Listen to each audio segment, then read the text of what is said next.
one of my favorite times in my week is when I get to spend time with trainers, and you know, I am one at heart. That's what I do. That's what I love to do.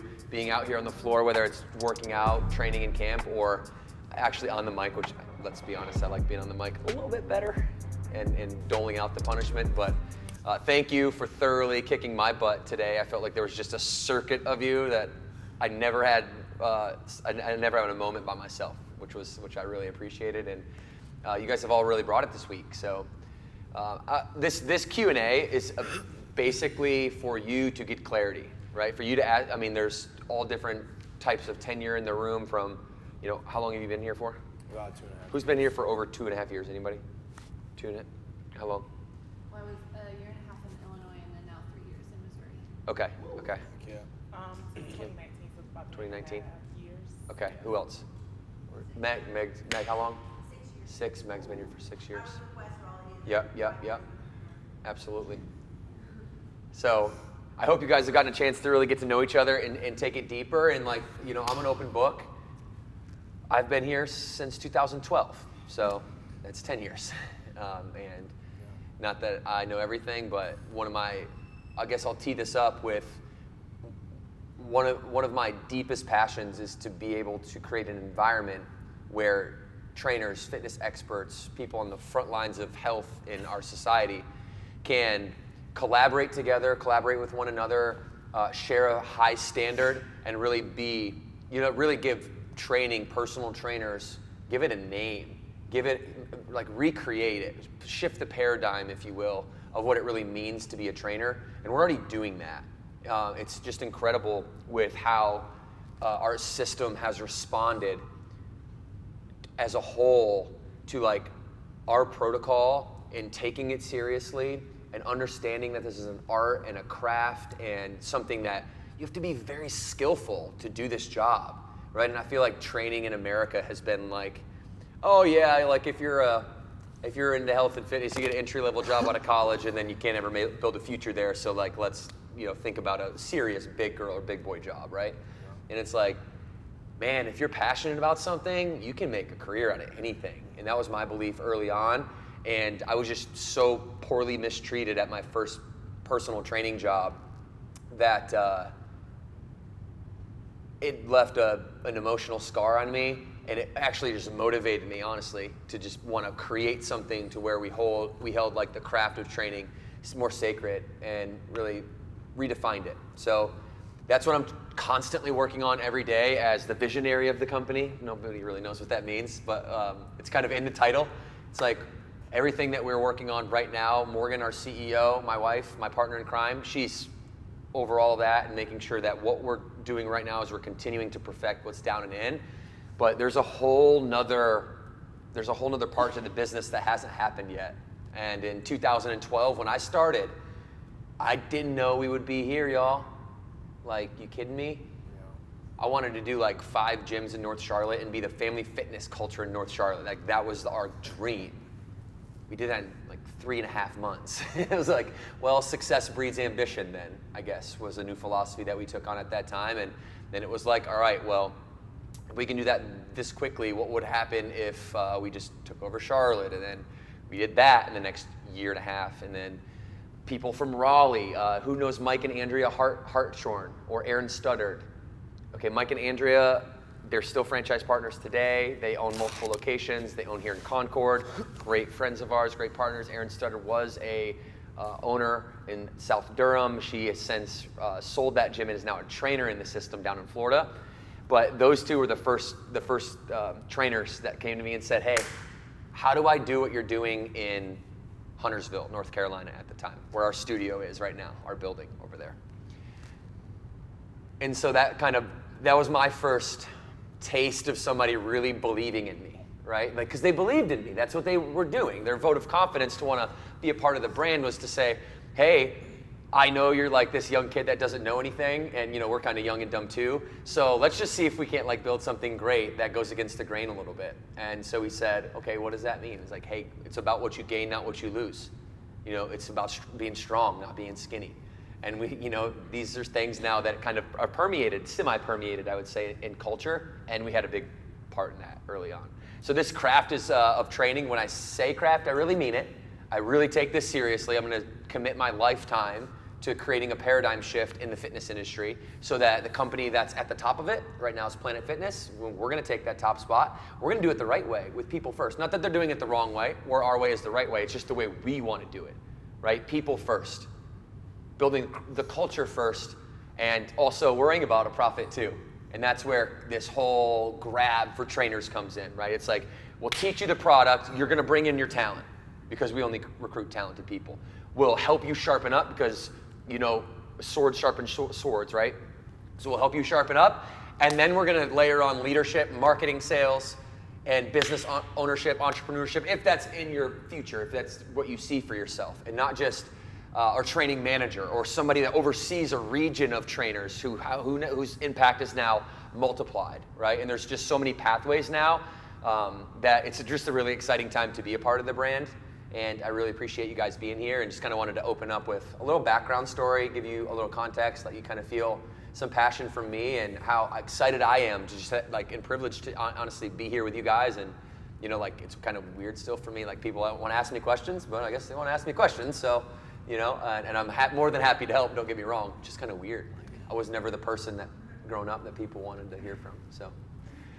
With that being said, does anyone want to start? We have 2 mics. Just say, so everybody at home that's watching this, our other trainers in Burn Nation, FPs, are going to be able to know who you are and what location you're from. Just say your name and your location, and there's nothing really off limits. If you say anything where you're like, oops, please don't record that. We'll take it out. Okay? Cool? You want to start? Anything on your mind? Somebody once told me curiosity is the #1 trait of leadership.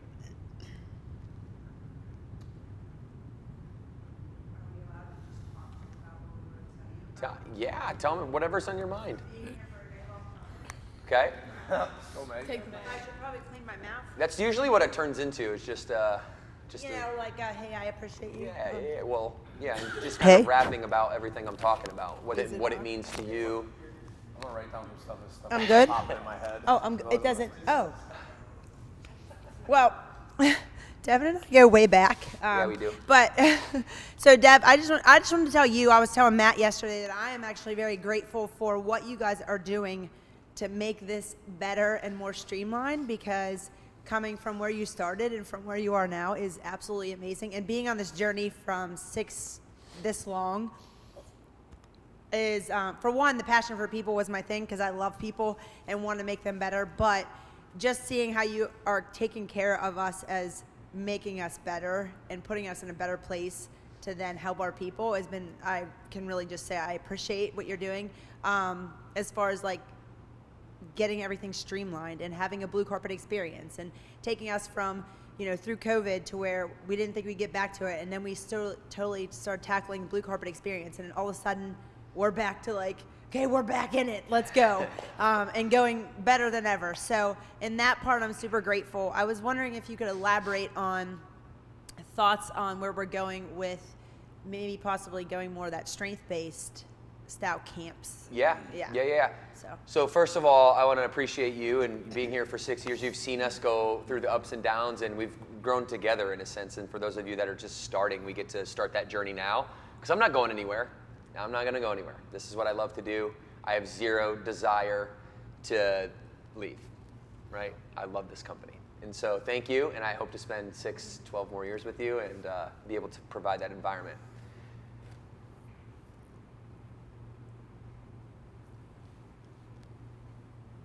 I couldn't do that without my team, though, and that's important because a lot of people want to give me credit for that, and I'll take it because I do work very hard, but I also work hard with an incredibly talented group of people that they work 80 hours a week, all of them.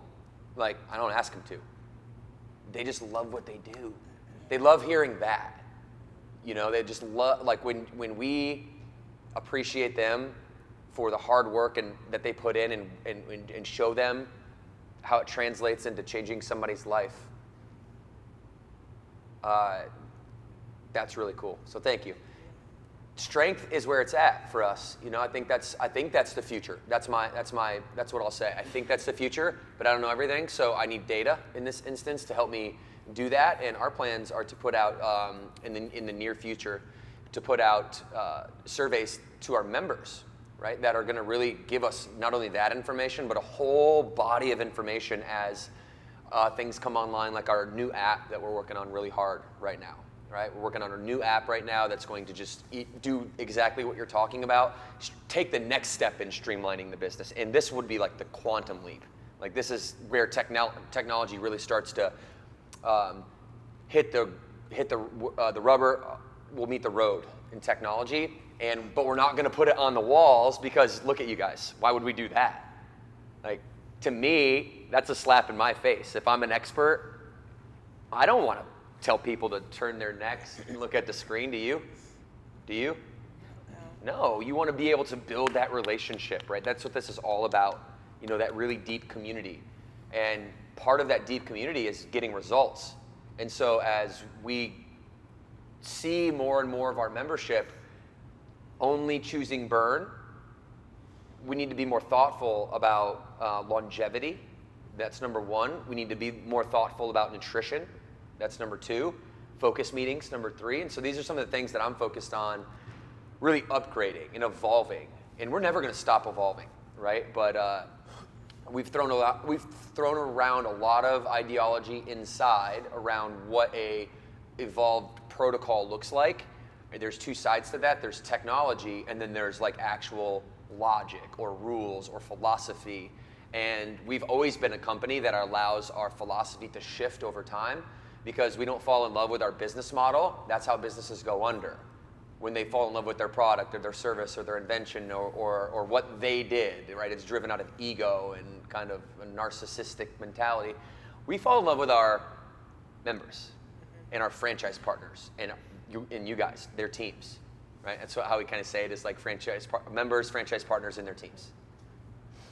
And that is the core group of people that we're going to innovate for. So absolutely, we'll 100% be open to whatever the survey says and using that data along with our own intuition and kind of groupthink to be able to make decisions that are, when you're doing millions and millions and millions and millions of workouts every year, are very big decisions, right? So we couldn't make them at this point in the company. We couldn't make them without really doing some R&D, because the product that we have now, 3 and 3, it's built the brand. You know, and so I need to also be the person that sits at the top and looks at it logically and says, okay, I'm always open to innovation, but innovation for what? Innovation for why? For who? How is it going to benefit them? And if we start checking all of those boxes, you know who actually really does that? Let me just be honest. Morgan Kline does that. Morgan Kline will look at something that's brand new and she'll come up faster than any human being I've ever met in my life. I'm just lucky that she's my wife, because she is like the perfect CEO for this company. She'll look at it, all my ideas and all the things the company's doing, and she'll go brrr, right down the list and poke holes in all of it that nobody else thought of without missing a beat the whole time, and then say, is there any questions? And they're usually like, no, you pretty much covered it all. We'll go figure that out, right? So you've got a good kind of 1-2 punch of my innovation and then her filter of making sure that we stay true to our brand, which rolls up to one of our core values, authenticity.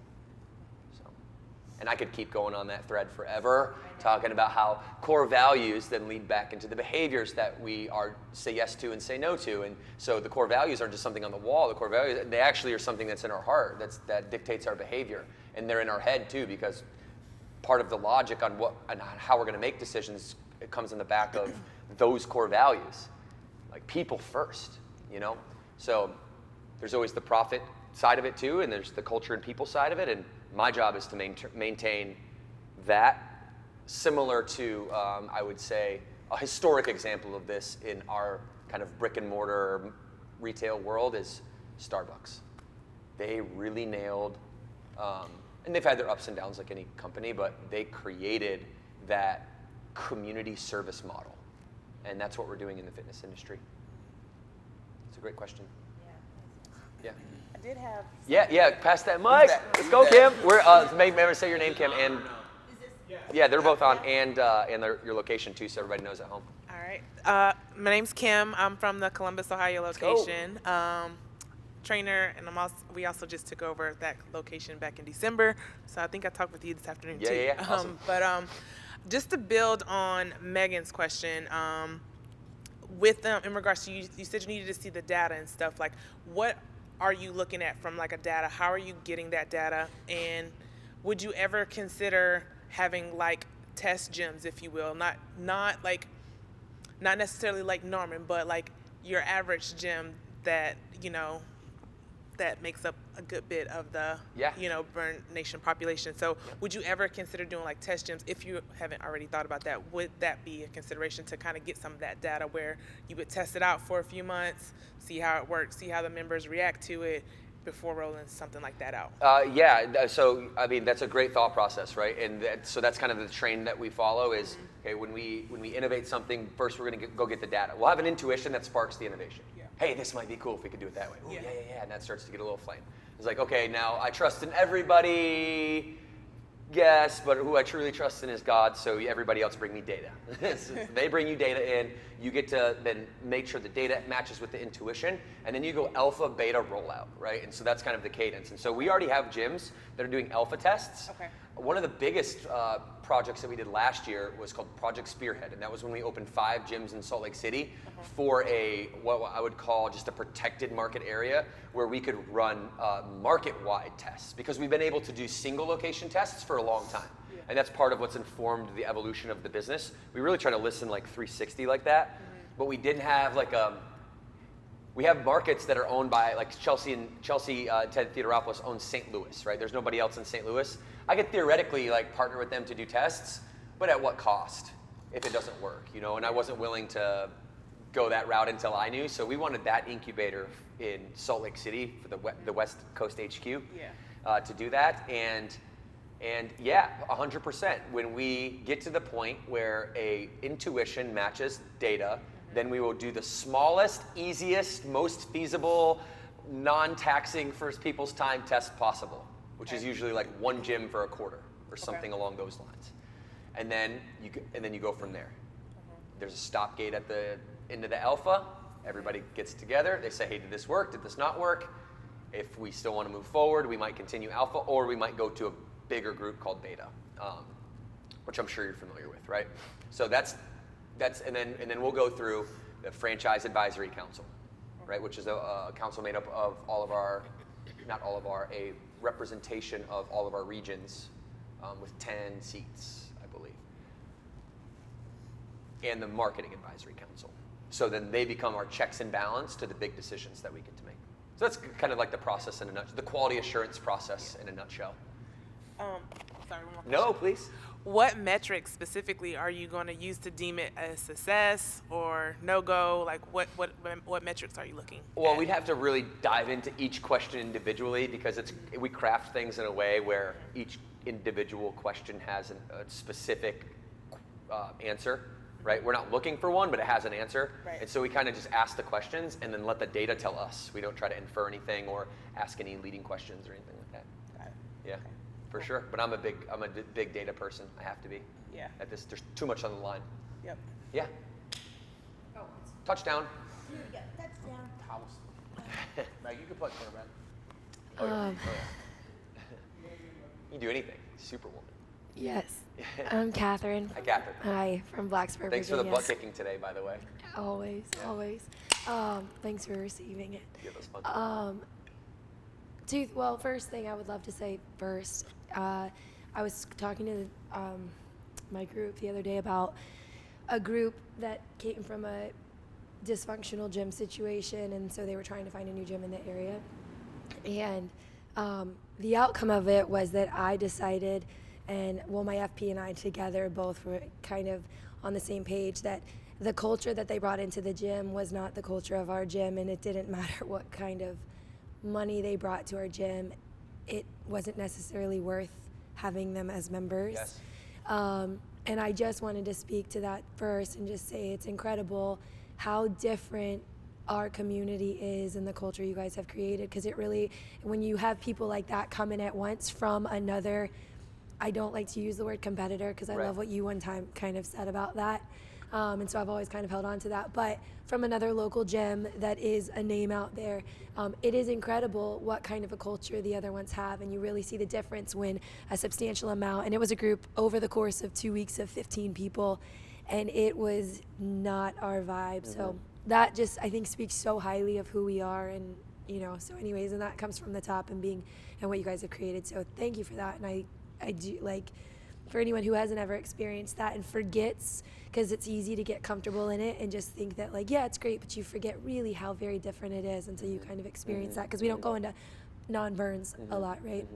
But in addition to that, to ask kind of on top of them, and it might not even be something you can answer, but even with evolving on the strength side, will we stay in the my body as my equipment mentality, or do you see us evolving with more equipment as a gym, or kind of, is that something that you're like, no, that's something we'll stay true to, or I don't know, we'll see kind of how it evolves and expanding on the type of equipment we have in the gyms? That's a great question. Thank you. Let me unpack that. So the question is about innovation and how do you really think about doing innovation.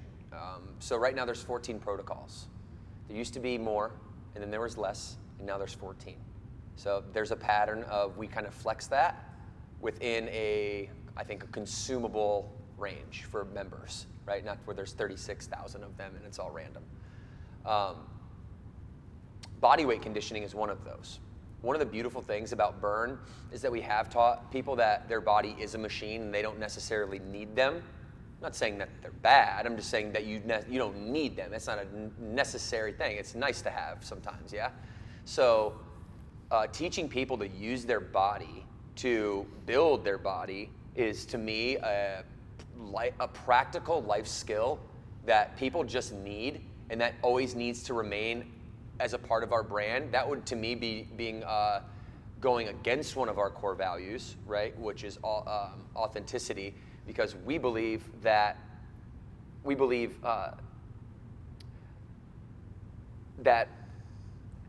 need to educate our members, and an educated member is a retained member. And so having body weight being a part of our organization's protocol is here to stay. And I think burst training is also a really interesting protocol, a format that we have, that as we get into more omni-channel space, where you guys are going to be in the future of the company selling in your same area, like a little bit lower barrier membership to somebody just digital, to just get them started if they're a little bit apprehensive, right? Obviously, we're always going to try to pull people into the gym because that's where the magic happens. But when you start, how would you say, when you start thinking about how you want to build the product needs to be accessible to anyone, anywhere, all the time. And that's going to be like a demand from consumers in the future, regardless of whether Burn does that or not. So I'll never also say never, because if, like I said, if we fall in love with our members, not our services or our products or our protocols.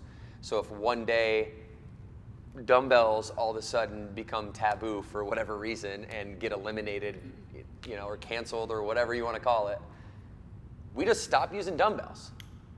If that's what our members really, really want, and we have the data to back that up. So I kind of I let it be driven based on other people's opinion rather than my own.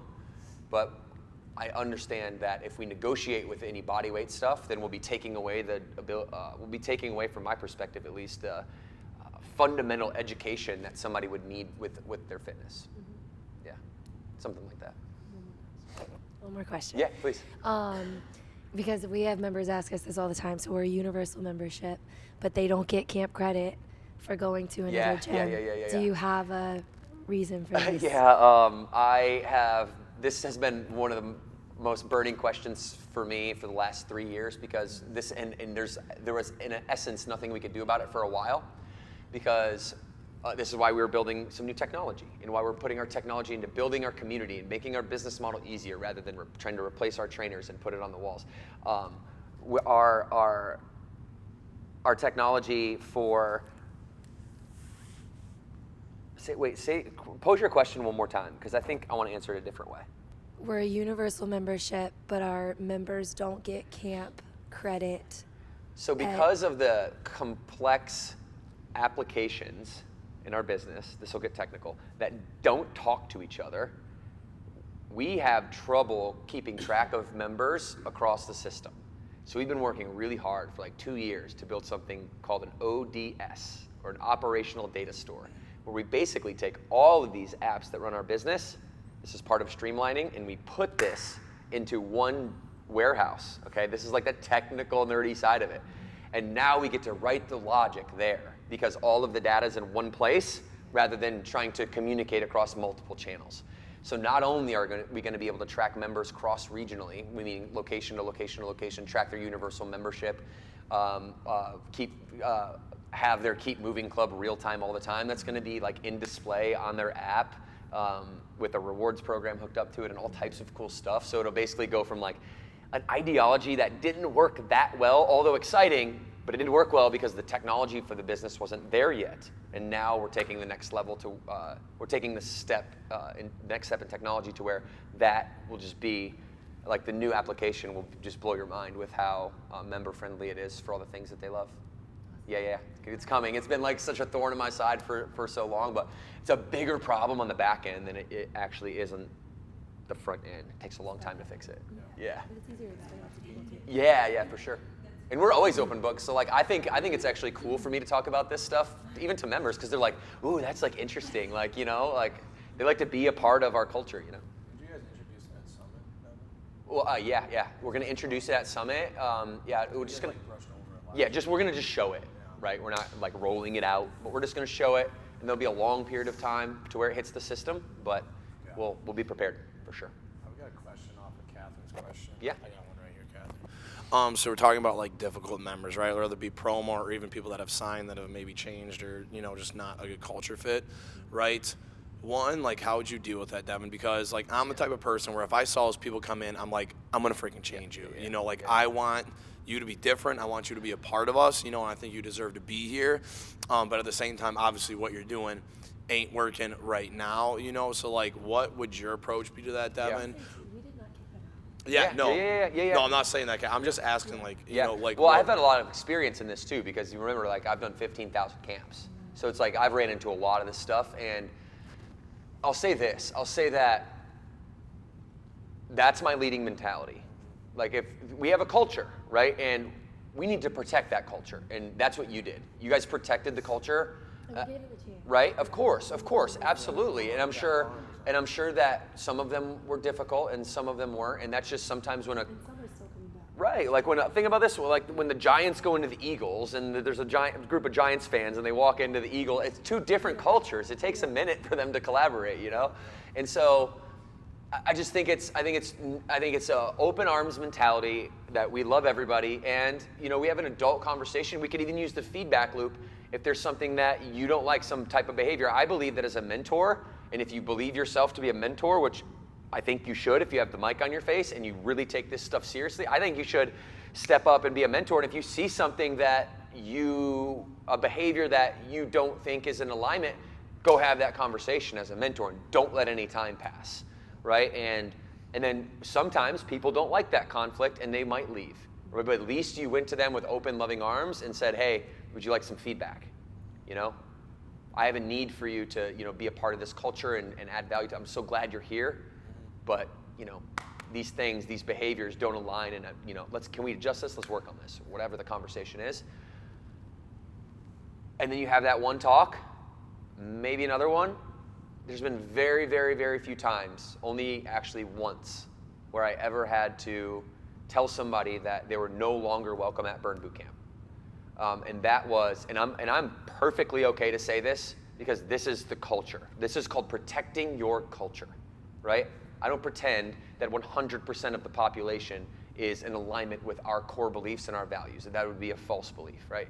So when somebody gets to that, what I call the come to Jesus talk, it's usually me giving you your membership back and wishing you well and giving you a high five on your way out the door because you didn't want to change the behavior that was in alignment with the team.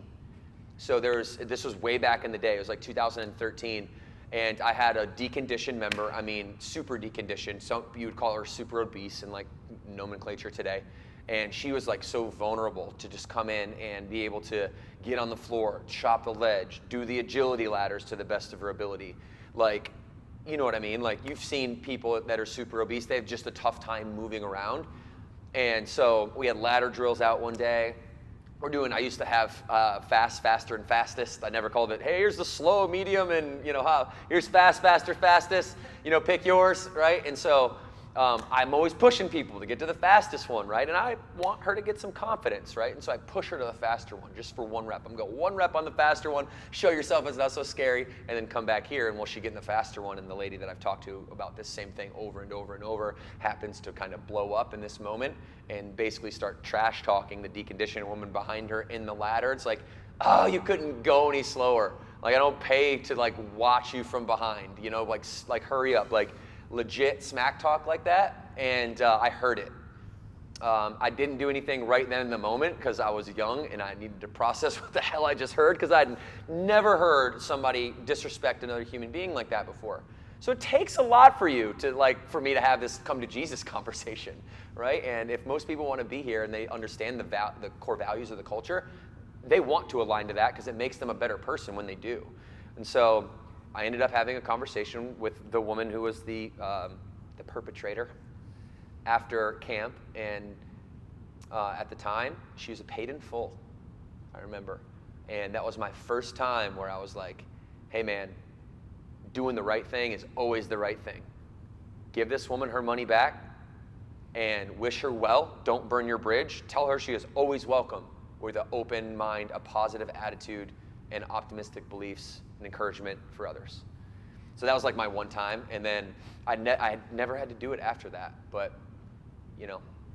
I think it goes to show how important it is for you all to protect what you have. And I'm like, the whole time you were talking about the story and then you transitioned to a question, I wanted to talk about your story because you're leading with core values. That's what I talk about when we're moving and acting and behaving, saying yes and saying no to things based on core values, right? And so you're doing that real time, and that's what really builds a brand. A logo doesn't build a brand. It's collective values amongst a community of people that care for other human beings at the highest level, and that's what we're here to provide. That's what you guys are all doing, and I think it's super special to be a part of it. I know I'm honored and privileged to be able to grip the mic and walk into a camp and freaking pinch me some state that I never thought a burn boot camp would be in a city I didn't even know existed 10 years ago, and now I'm able to touch people's lives in a positive way because of the core values of the brand and those people that are attracted to it. Like attracts like. And there are so many people that are looking to be developed. They're looking to be poured into. They're looking to be educated, encouraged, believed in. It's like, it's so sad. It's so sad to me when I get to stand in line or stand and wait with a line of people to talk to me about how burns touched their life. It's incredibly sad to me how in 1 minute, when somebody gets to share all the tragedies that they've had in their life in 1 minute, it's like how deep some people are willing to go with me. It's like, this people first thing feels good, Feels good. I wish more people could feel this way and less people could suffer like that. And for me, that's when that really pulls on my heartstrings, as you can tell, when somebody shows me their wrists, and they've got slits for days, and at the top of it there's a burn boot camp B. As to say, like, because of this place, that stops there. It's like insane, So that's what's on the line for us. That's what I believe is on the line. That's what motivates me every day. And thanks for crying with me. Sorry, I didn't mean to do that. I try not to. I'm an empath, okay? I don't try not to, but I'm an empath. And these just stories are so real. They're so emotionally touching and so healing for them too, So healing. because like they don't get the encouragement in their household. That's why they're here in the first place, right? I give them a high five, take a picture, listen, and just tell them, I'm so proud of you. I cannot believe, or actually I can believe it because you're worth it. And you're taking advantage of the opportunity that you have to be on this planet. You get one swing, you get one chance, and I'm just happy that people find this that serenity in this place. So that was the answer to someone's question. I think I went off on some tangent. But yes, and I've never had to fire anybody since then. But to me, I always remember that story because that whole little spiel I just did there, that's what I'm leaving on the table if I let her stay. Something like that. Yeah. Okay, we have anything else you guys had in your minds, hearts, heads? I have a question. Yes, please. I don't know if I can really go back from. No, it's okay. I'm sorry to drop the mic on that one. I'm Hannah from Granger, Indiana location. Let's go. But I just you guys are killing it, Hannah. Good Thanks. job. Yeah. I just wanted your take on members doubling up on camps in a day, because we have some that are like, they do on cardio days, Yep. And their excuse is like, well, it's just a time away from my kids. Yep. And I don't know how to answer that or how Yep. to argue with that. So. Yep. That's a great question, and that's also one that I don't have the answer for, but I do know, I do believe in like freedom of choice. We can have a philosophy, right? And we can educate people and teach them about retention and longevity, and teach them that, hey, that might be okay sometimes. That might be okay if you maybe took 2 days off in a row and you want to come in and you want to double up on a card. That might be okay. Just don't do it every week. Maybe do it every once in a while. I've had members I do that sometimes. Like there's sometimes when I get done with a camp here and I feel so good that I just go hit like a quick 30-minute run right afterwards. Or stay for 2 camps every now and then. But I would say I did that 3 times last year. Right? And it was usually because my friends were doing it and it was more of like an event. Now, perpetually, it's like 3 to 5 times per week is all you need, period, for 45 minutes to build an incredible body, an incredible mindset. That's all you need. You don't need to do more. The only reason you would ever want to double up, it would be for some arbitrary reason, not because you think it's a good idea to build your body and build your mind. Some people, I think it's sometimes a necessary step to show somebody whose strength is or their capacity for exercise is way ahead of their confidence, just to show them how much they can do, right? To have them go hit an extra 2-mile, 3-mile run right after camp and time them and they come back to you or something like that, right? So whether it's a camp here and there or a little extra exercise, I'm not going to tell people what to do because I believe there's just so many perspectives. But I would never tell somebody like, hey, your regimen is 14 camps a week and you should double up every day, 6 days a week, and then a recovery day, two recovery days on Sunday. I would say, hey, if you're averaging 4 camps a week, lifetime, you're going to be like, and eating even halfway decent, right? You're going to be pretty good. You're going to be feeling good. So is that helpful? Yeah. And we're trying to debate this right now as we're thinking about the app, right? And as we're thinking about evolving focus meetings, giving you guys a user interface to be able to sit down with your members on a screen and store their information and be able to just really take focus meetings to the next level. So all that's kind of the same conversation. Yeah, that's a great question. Yeah, you're welcome. Anybody else? All right, yeah, please, yeah, no, we're good. I'm Meg. I'm from Bluebell and Plymouth Meeting, and I'm going to start crying. But I just want to say I've really been on it all day, but I just am so grateful. I'm so grateful to be here. This place is so special, and even like training here and like giving high fives to people and just like, you got this, and everyone's like smiling at each other's face. It's like, it's incredible. And like how close we've gotten like just in this past week. And like, it's just something that just is unmatched in anywhere. And it's just, I just don't think I'll have another opportunity to say that to your face. So I just want to say it's truly just an incredible thing that you guys are building, and we all feel it. All of us do. Like we've all been saying it all week. It's just like incredible. We can just come together and just be such a force. I think we're one of the best Burn U's that has been Let's here. go! Just saying. But I've heard the rumor, so. But just to say, like, thank you for, like the community that you guys have created, because so many of us have so many things going on behind closed doors that we get up every single day and we swallow that and we get out and we pour our hearts into our members, and we give to people that need it, that maybe don't even have anything. And I just think it's such a special thing, and I just want to say thank you. You're so welcome. Thank you, guys. Thank you for being a part of it and adding so much value to it. And this conversation now is in the ethos, right? This is what builds the brand. Conversations around the coffee table like this, where it's just people talking to people. And I'll see to it that we see each other again, because I'm living on the edge of the brand. I'm going to be down in the streets with you, making sure that I'm always learning from you as well, because I learn more at a gym than I'm ever going to learn here at this place here, because I'm here every day. So when I get to hang out with you guys and absorb what you're doing, and we've taken so many things from what you all do and bring it back in, and then get it back into the the ethos, get it into the lexicon. So thank you for that. Appreciate it. All right, now we'll do 2 claps on 2. 2 claps on 2. 1, 2.